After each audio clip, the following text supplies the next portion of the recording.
Tulungan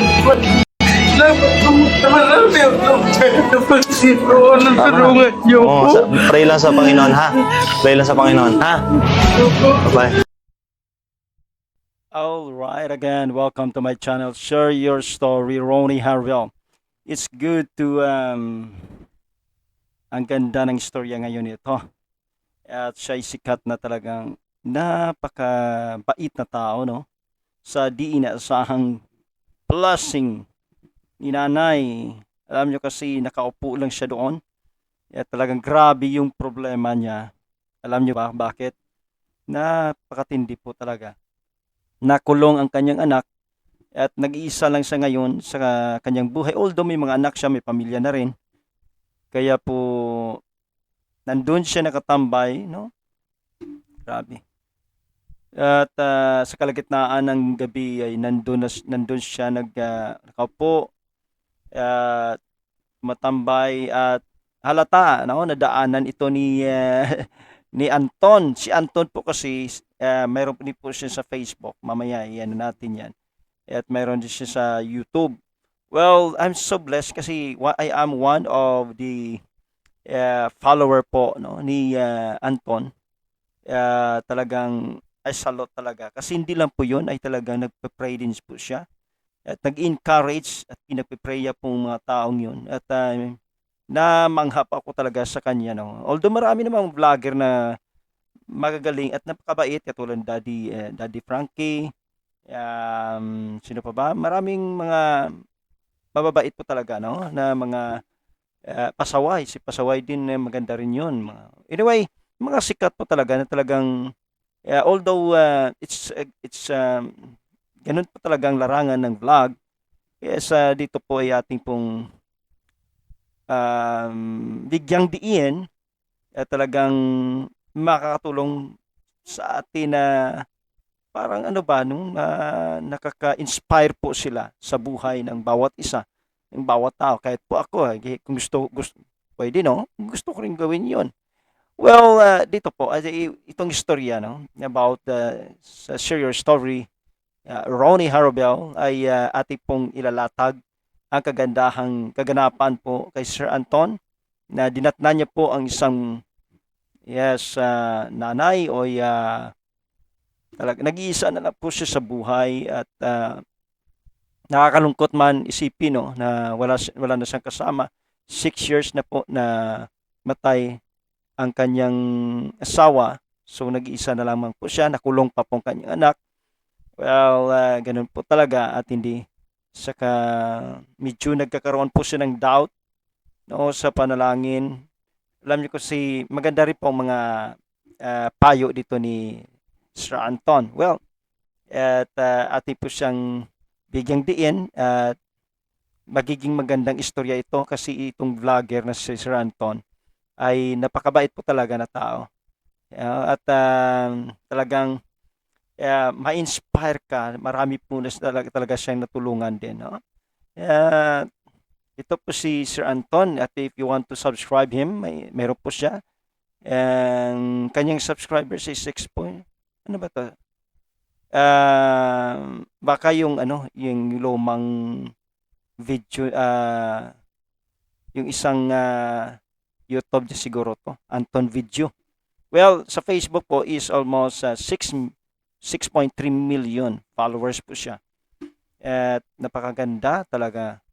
At naka-inspire po si Sir Anton Video. Well, ito na po at ating pong bigyang diin. At kung nais nyo po i-follow siya sa Facebook, you can follow him. Actually, naka-follow ako dyan sa kanya at saka magaganda talaga. Na-inspire po ako sa mga ganitong vlogging na ginagawa. No? So, sinanay, sa di naasahang blessing, pinadala po ng ating Panginoon si Sir Anton sa kanya. Although vlog ito, pero I believe this is the way of God na para po sagutin ang panalangin na matagal ng inaantay na talagang parang nawalan ng pag-asa ang isang nanay na nag-isa lamang. Kulong pa ang kanyang anak. Well, ating pong panoorin ang ito ngayon.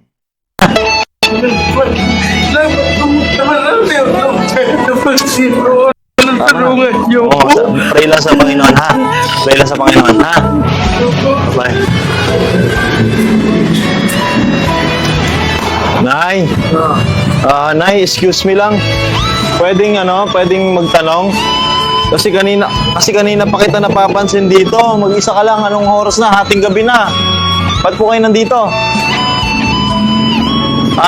May problema po kayo?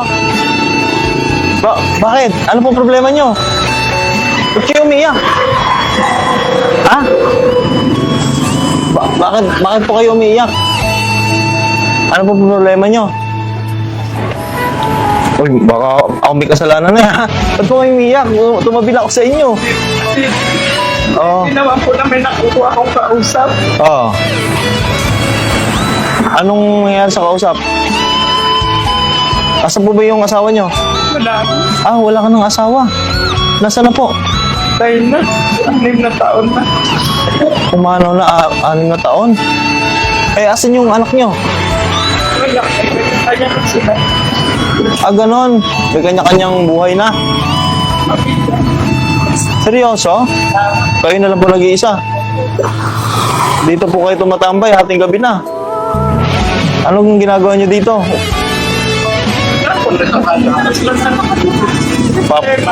Pagpapalipas ng problema. Alam nyo na, sa buhay, may kanya-kanya talaga tayong problema, may kanya-kanya tayong suliranin na hinaharap sa araw-araw. Lahat ng problema nasusolusyonan kapag ginawa natin, mag-pray lang tayo sa Panginoon. Kaya pang sinagkakadap ng Panginoon. Walang bagay na hindi pinagkakaloob ng Panginoon. Kapag willing tayo humingi sa Kanya at willing tayo magantay, lahat ng pagpapala na darating sa buhay natin, darating sa tamang panahon. Susolusyonan natin yan. Naniniwala pa rin naman kayo kay Papa Jesus.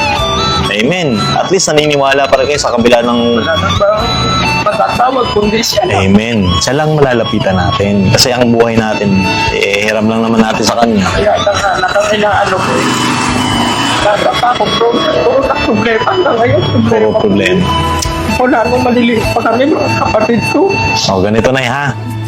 Ganito na lang. Para mawalan yung maibsan yung problema mo. Nakulong. Nakulong yung anak nyo.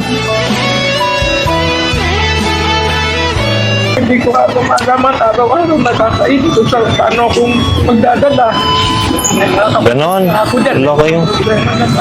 Ganito na ha. Huwag na, tama na iyak. Ako bahala sa inyo. Ngayong araw na to, kung ano man yung blessing na matatanggap mo, pagpasalamat na lang natin sa Panginoon, ha? Sige. Bibigyan kita ng ito, pandagdag mo na lang sa ano mo, ha? Hawa mo. 1. Okay lang, bigyan kita. Sige. 1, 2. Yan. Bahala ka na, 3. Bahala ka na dyan sa mga yan. Ubus na yung pera ko kasi kanina pa ako namimigay. Pray lang tayo sa Panginoon, ha? Saka ito, Saturn Gold Coffee Mix. Sa'yo na to.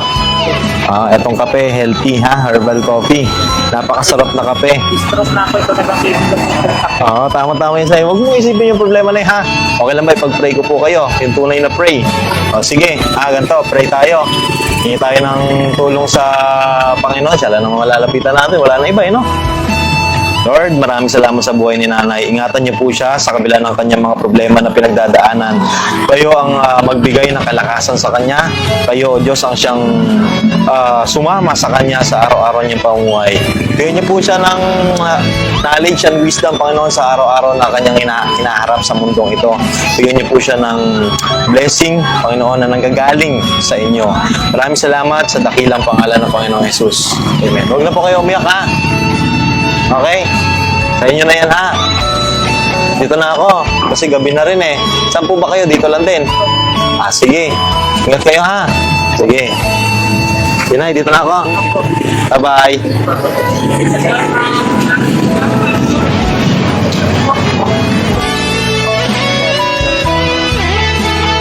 Salamat. Hindi. Dagdag ko na lang 1,000. Sige, kasi naano ako sa iyo eh. Dagdag ko ng 1K, ha?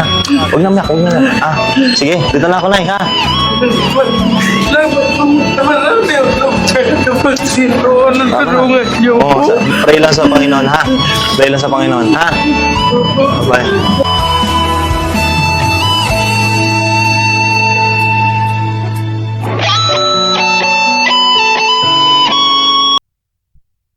Yan po at nakita natin kung talaga yung kalagayan ng isang matanda, isang nanay na nag-iisa na lang.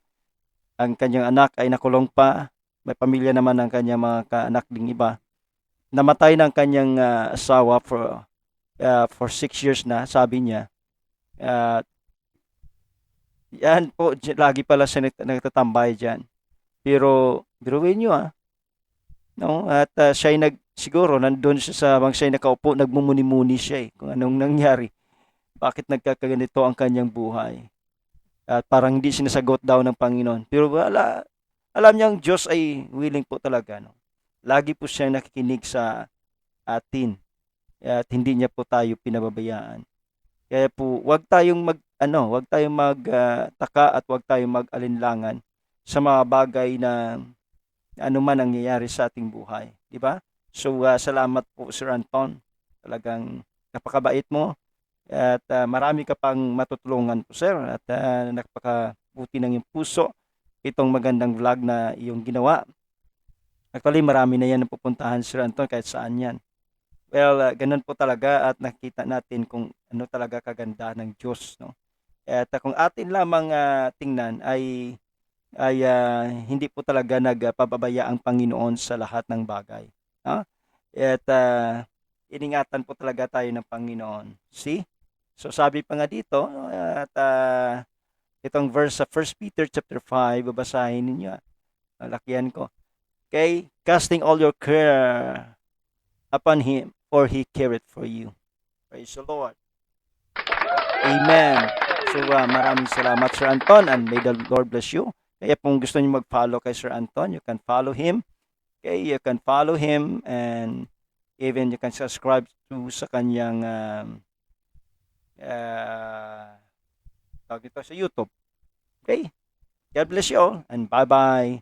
Salamat sa pakikinig sa ating panibago pong video. But don't forget, if you does not subscribe my channel, please subscribe and please click the notification bell that you will always updated my new video. And yes, and of course, please like and comment section, and I will support you also. So let us support one another. We are only a small content creator, but there's a power, there's a strength for everybody. Kung tayo tulong-tulungan, okay? See you again the next video for the due upload. God bless you all. Bye-bye.